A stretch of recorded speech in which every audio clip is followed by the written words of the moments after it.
Hey, what's up mga pre? Another day and another update na naman tayo dito sa Fableborn. Pag-uusapan lang natin guys kung paano nga tayo dito makakapag-merge to mint. At ano nga ba yung mga kinakailangan natin dito na requirements bago tayo makakapag-merge guys, no? And then syempre, makakakuha tayo ng isang kingdom po dito guys. So bago tayo magpapatuloy dyan, intro muna tayo.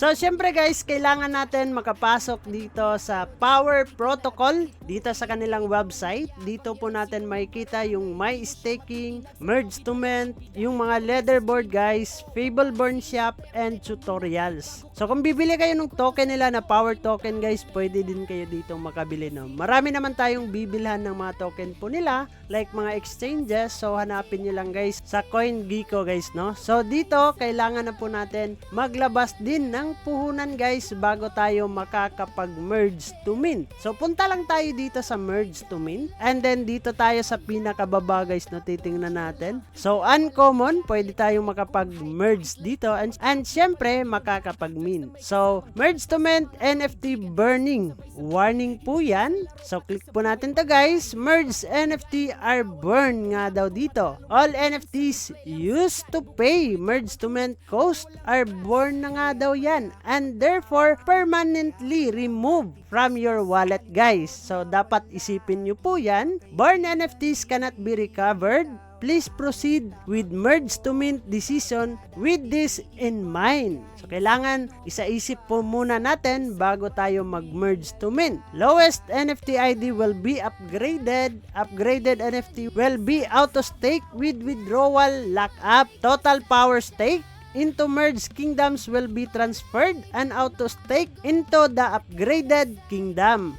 Merge to mint power cost will be transferred to Power Protocol Treasury. So dito guys, may mga kinakailangan tayo. Also dito sa uncommon tayo magsisimula. So stake kingdom NFTs required. Kailangan natin ng common Tier 5, buy a kingdom NFT of this rarity in Ronin Market and stake it to Tier 5 to meet the requirements. So, click po natin itong buy guys. Ito po guys, ito po yung kanilang rarity and then maghahanap tayo dito ng common. So, ang common guys, nasa 1,800, nasa 99.90 RON po yan. So, nasa 100 RON na po yan. So, nasa mga 17 USDT po siya guys. So, kailangan po natin ito and then kailangan po natin siya i-stake to Tier 5. So, dalawa po yung kailangan natin and syempre guys, kailangan po natin ng NFT supplies, no? So, buy supplies NFT in Ronin Market.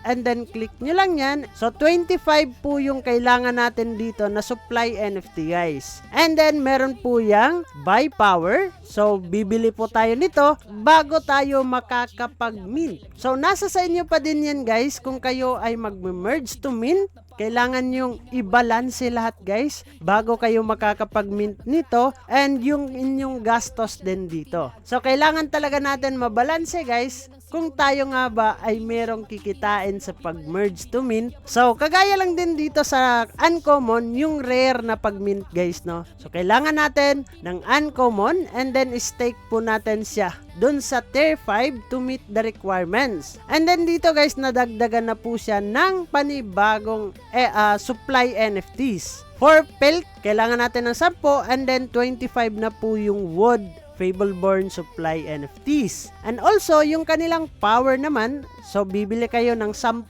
power token po nila bago tayo makakapag-mint po dito. So, I think guys, dalawa po yung kailangan natin dito na uncommon, no, bago tayo makakapag-mint. And the next is, kailangan po natin dito sa super rare, ay kailangan po natin ng 2 rare na kingdom.